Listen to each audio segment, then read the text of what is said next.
അങ്ങനെ ദേവയാനി സ്തബ്ധയായിട്ട് ഇങ്ങനെ ഇരിക്കുന്നുണ്ട് കേട്ടോ. അതായത് കഴിഞ്ഞ വീട്ടിൽ ഞാൻ പണ്ടുണ്ടായിരുന്നു ചായ ഇടുന്നൊരു ഇഷ്യൂ ആയിട്ട് നവ്യ ദേവയാനിയോട് ദേഷ്യപ്പെടുന്നതും ഇടില്ല എന്ന് പറഞ്ഞതും മുത്തശ്ശൻ വന്നിട്ട് നവ്യക്ക് സൈഡ് പിടിക്കുന്നതൊക്കെ.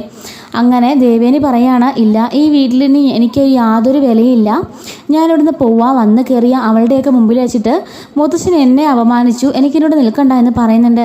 അപ്പോഴേക്കും ആദർശ് പറയുന്നുണ്ട്, അമ്മേ ഈ അവസ്ഥയിൽ മുത്തശ്ശനെ ബുദ്ധിമുട്ടിക്കാൻ പാടില്ലെന്ന് അമ്മയ്ക്ക് അറിയില്ലെന്ന് ചോദിക്കുമ്പം എനിക്കറിയാം, അതുകൊണ്ടാണ് ഞാൻ ഒന്നും മിണ്ടാതെ ഇവിടെ ഇരുന്നത്. പക്ഷേങ്കിൽ എനിക്കിത് സഹിക്കാനാവുന്നില്ല. അപ്പുറമാണ് അച്ഛനിങ്ങനെ പറഞ്ഞതിന് ഒരിക്കലും കരുതിയില്ല എന്ന് പറയുന്നുണ്ട്. അമ്മ അതൊന്നും സാരമില്ല, അമ്മ അതൊന്നും ഓർത്ത് വിഷമിക്കണ്ടെന്ന് പറയുന്നുണ്ട്.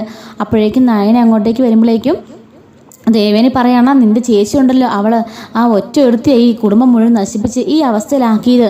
അവളൊന്ന് ഒളിച്ചുവിടാതിരുന്ന് എൻ്റെ മകനെ അവളെ കാണാതിരുന്നെങ്കിൽ ഇന്ന് വേറെ ഏതെങ്കിലും നല്ല കുടുംബത്തിലെ പെൺപിള്ളേർ വന്നിട്ട് ഈ വീട്ടിൽ ഈ വീടൊരു ഐശ്വര്യമാക്കിയെന്നൊക്കെ പറയുന്നുണ്ട്. എല്ലാം രണ്ട് അവളുമാർ വന്ന് ഈ കുടുംബം ആകെ കുളം തോണ്ടി എന്നൊക്കെ പറയുന്നുണ്ട്.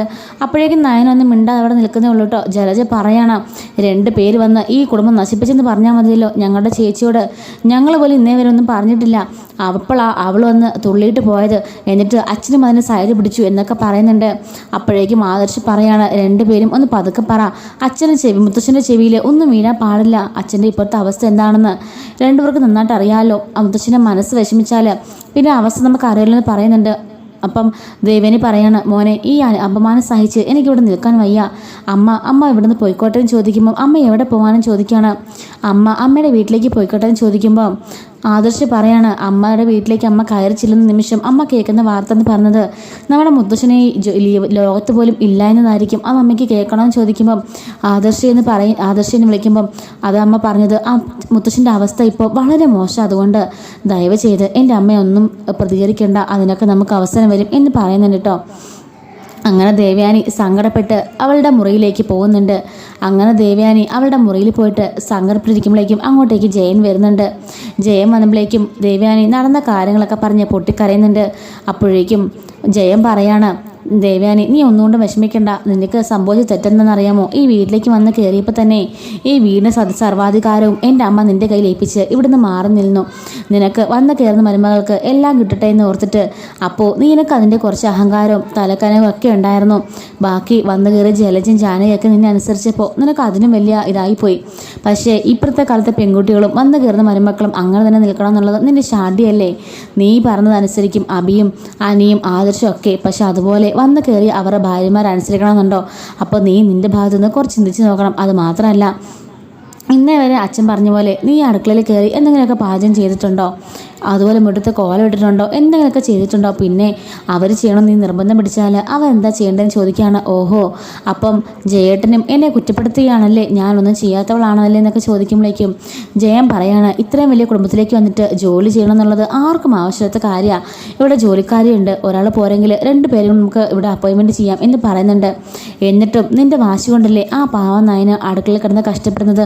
നീ ഒന്ന് ആലോചിച്ച് നോക്കി, നീ അടുക്കളയുടെ ഭാഗത്തേക്ക് പോലും പോയില്ല. ആ പാവം നായനാണെങ്കിലോ നേരം വെളുക്കുമ്പോൾ തൊട്ട് വൈകുന്നേരം എല്ലാവരും കഴിച്ചു കഴിഞ്ഞിട്ട് കിടക്കാൻ നേരം പോലും അവൾ അടുക്കളയിൽ മീനാക്ഷി സഹായിച്ച് പാത്രമൊക്കെ കഴുകായിരിക്കും. അതുമാത്രം കാണാൻ നിനക്ക് മനസ്സിലല്ലോ എന്ന് ജയൻ പറയുന്നുണ്ട്. എന്നിട്ട് അപ്പോഴേക്കും അങ്ങോട്ടേക്ക് ജലജ കയറി വരുന്നുണ്ട്. എന്നിട്ട് പറയാണ്, എന്തൊക്കെ പറഞ്ഞു ചേട്ടാ, അവൾ കാണിച്ചത് വല്ലാതെ മോശമായിപ്പോയി. അവൾ എന്തൊരുത്തിയാ, അവൾ വന്നിട്ട് ചേച്ചിയെ പറഞ്ഞത് കേട്ടില്ലേ? അപ്പോഴേക്കും ജയൻ ചോദിക്കുകയാണ്, അങ്ങനെയൊക്കെ പറഞ്ഞപ്പോഴും നീ അവിടെ മിണ്ടാതെ നിൽക്കല്ലായിരുന്നോ? നിൻ്റെ മരുമകളെ നീ അടക്കി നിർത്തിയില്ലോ എന്ന് പറയുമ്പോൾ ബെസ്റ്റ്, ചേച്ചി പറഞ്ഞിട്ട് പോലും അടങ്ങി നിൽക്കാത്തവളാണോ ഞാൻ പറഞ്ഞടങ്ങി നിൽക്കാൻ പോകുന്നത്? എൻ്റെ ജയേട്ടാ, അവളൊക്കെ ആരാ സാധനം എന്നറിയാവോ? ഈ ഇത്രയും വലിയ കുടുംബത്തിലേക്ക് വരാൻ വേണ്ടിയിട്ട് എന്തൊക്കെ നാടകം കളിച്ച കുടുംബമാണ്. അത് കഴിഞ്ഞിട്ടുള്ളത് നടത്തിയ നാടകമൊക്കെ എല്ലാവർക്കും അറിയാവുന്നതല്ലേ? ഒരു ഗർഭിണിയല്ലാത്തൊരു പെണ്ണ് ഗർഭിണിയാണെന്ന് പറഞ്ഞ് ഇത്രയും സ്ത്രീകളെ പറ്റിക്കണമെങ്കിൽ അവൾ എന്തുമാത്രം കള്ളിയായിരിക്കണം? ഒരു ഡോക്ടറെ കൊണ്ട് പോലും അങ്ങനെയൊക്കെ പറയിച്ചവൾ എന്ത് പഠിച്ച ക്രിമിനലാ എന്നൊക്കെ ഇങ്ങനെ ജലജ പറയുന്നുണ്ട്. എന്നിട്ട് നമ്മുടെ അച്ഛൻ എന്താ ചെയ്തത്? അച്ഛൻ ചേച്ചിക്ക് സപ്പോർട്ട് ചെയ്തെങ്കിൽ നവ്യയുടെ തല താന്നേനെ. പക്ഷെങ്കിൽ അച്ഛന് ചേച്ചീനെ സപ്പോർട്ട് ചെയ്തില്ലല്ലോ. അതുകൊണ്ടല്ലേ അവൾ സന്തോഷാകത്തേക്ക് കയറിപ്പോയത്. നമ്മുടെ ചേച്ചി നാണം കിട്ടില്ല എല്ലാവരും മുമ്പിൽ എന്നൊക്കെ പറയുന്നുണ്ട്. അപ്പം ജയൻ പറയുന്നുണ്ട്, നീ ഇനി വന്ന് എഴുതിയിൽ എണ്ണയൊന്നും ഒഴിക്കണ്ട, ഇപ്പോൾ എന്തായാലും ദേവയാനി കുറച്ച് സമാധാനപ്പെട്ടിരിക്കുകയല്ലേ എന്ന് പറയുന്നുണ്ട്. അപ്പോഴേക്കും ദേവയാനിക്ക് ആ പഴം സങ്കടപ്പെട്ട് തലയും കുണിച്ചിരിക്കുകയാണ് കേട്ടോ. അപ്പോഴേക്കും ജലജ മനസ്സിൽ പറയാണ്, എത്ര വർഷം കൊണ്ട് ഇവിടെ എല്ലാവരും അടക്കി ഭരിക്കുക. നീ കേൾക്കണം, അച്ഛൻ്റെ വായിൽ നിന്നും വന്ന് കയറുന്ന മരുമക്കളുടെ പറയുന്നൊക്കെ നീ കേൾക്കണം, നീ കേട്ടാൽ മാത്രമേ നീ പഠിക്കുള്ളൂ എന്ന് പറയുന്നുണ്ട്. എന്നിട്ട് പറയണം, ആ നയന എന്ന് പറഞ്ഞോളും ഒട്ടും മോശമൊന്നുമല്ല, അച്ഛനെ കയ്യിലെടുത്ത് വെച്ചിരിക്കുകയല്ലേ, ആരെങ്കിലും എന്തെങ്കിലും പറഞ്ഞാൽ പിന്നെ അച്ഛനും അവളെ തന്നെ സൈഡ് പിടിക്കുള്ളൂ. ഇപ്പം മിക്കവാറും നവിക്ക് സൈഡ് പിടിച്ചത് നയനെ വിഷമിക്കാതിരിക്കാൻ വേണ്ടി ആയിരിക്കും എന്നൊക്കെ പറയുന്നുണ്ട്. അപ്പോഴേക്കും ദേവേനി പറയാണ്, എന്തൊക്കെ പറഞ്ഞാലും ഇന്നേ വരെ നയന എന്നോട് മറുത്തൊരു അക്ഷരം പോലും അങ്ങനെ പറഞ്ഞിട്ടില്ല. അന്ന് ആദ്യമായിട്ട് പറഞ്ഞത് ആദർശിനെ പ്രസവിച്ചതാണോ എന്നൊരു വാക്ക് ചോദിച്ചതാ. പക്ഷേ ഞാനന്ന് അവനോട് അങ്ങനെയൊക്കെ പെരുമാറുന്നുണ്ടായിരിക്കും അവൾ അങ്ങനെയൊക്കെ പറഞ്ഞത്. ഇന്നേ വരെ അവൾ അടുക്കളയിൽ എന്ത് ചെയ്യാൻ പറഞ്ഞാലും അവൾ അക്ഷരം തെറ്റാൻ അനുസരിച്ചിട്ടുണ്ട്. എന്തൊക്കെ ഞാൻ വഴക്ക് പറഞ്ഞാലും അവൾ ചെയ്യേണ്ട ജോലിയെല്ലാം അവൾ ചെയ്തിട്ടുണ്ട്. ഒരു നിമിഷം പോലും ആ പാവം അടങ്ങിയിരിക്കുന്നതോ ഫോണിൽ കുത്തി കളിക്കുന്നതോ ഞാൻ കണ്ടിട്ടില്ല. നവ്യ ആണെങ്കിലോ ഏത് നേരം ഫോണിൽ തന്നെയാണ്. അത് മാത്രമല്ല അവളെക്കുറിച്ച് ഇന്നേ വരെ ആരും ഒരു ദുഷ്പേര് പോലും പറഞ്ഞ് ഞാൻ കേട്ടില്ല. അതിനെക്കുറിച്ചാണ് പറയുന്നത്. അങ്ങനെ ദേവേനെ പറയുമ്പോൾ ജലജ ചോദിക്കുകയാണ്, എന്താ ചേച്ചി അങ്ങോട്ടൊരു സോഫ്റ്റ് കോർണർ പോലെ. അപ്പോഴേക്കും ദേവേനെ ചാടി എഴുന്നിട്ട് പറയുകയാണ്, എന്തായാലും നിൻ്റെ മരുമകളെക്കാളും ഭേദം തന്നെയാണ് എൻ്റെ മരുമകൾ.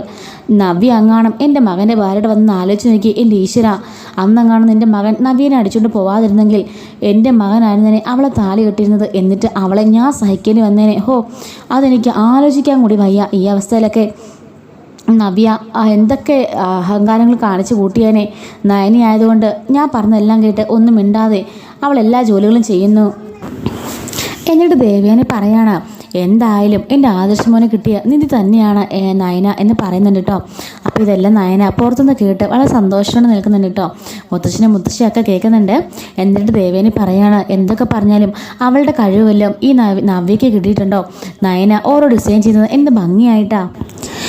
മുറ്റത്തൊരു കോലിടുന്നത് പോലും എന്ത് മനോഹരമായിട്ടാണ് മുത്തശ്ശനെ മുത്തശ്ശി അവൾ കയ്യിലെടുത്തെങ്കിൽ അത് അവളുടെ സ്വഭാവ ഗുണം കൊണ്ട് തന്നെയാണ്.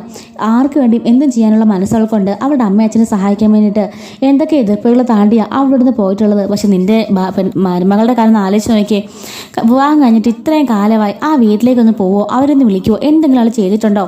അത്രമാത്രം അവളുടെ മനസ്സ് കല്ല. അവൾക്ക് ഈ സുഖവും സൗകര്യവും മാത്രം മതി. എൻ്റെ മകൻ്റെ തലയിൽ വരാൻ പോയ വലിയൊരിടുത്തിയ മാറിപ്പോയതെന്ന് പറയുന്നുണ്ട്. അപ്പോഴേക്കും ജലജയ്ക്ക് ആപ്പാടെ ദേഷ്യം വരുന്നുണ്ട് കേട്ടോ.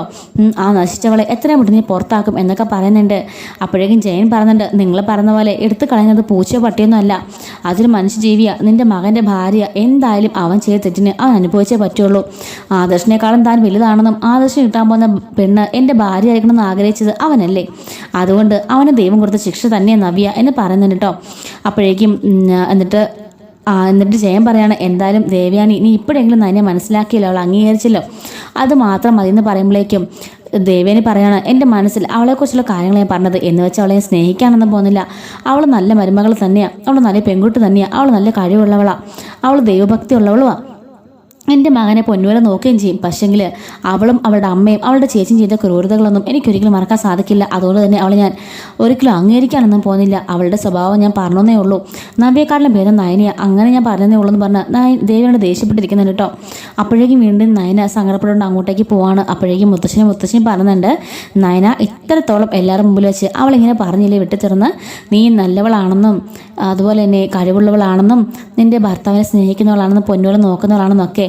അങ്ങനെയുള്ള അമ്മായിമ്മ നിന്നെ എത്ര പെട്ടെന്ന് സ്വീകരിക്കും മോൾ, അതിനോട് ഇനി കാത്തിരുന്നാൽ മാത്രം മതി എന്ന് പറയുന്നുണ്ട്. അപ്പോഴേക്കും നയനെ പറയണം, എത്ര കാലമുണ്ടെങ്കിലും കാത്തിരിക്കാൻ തയ്യാറാമേ.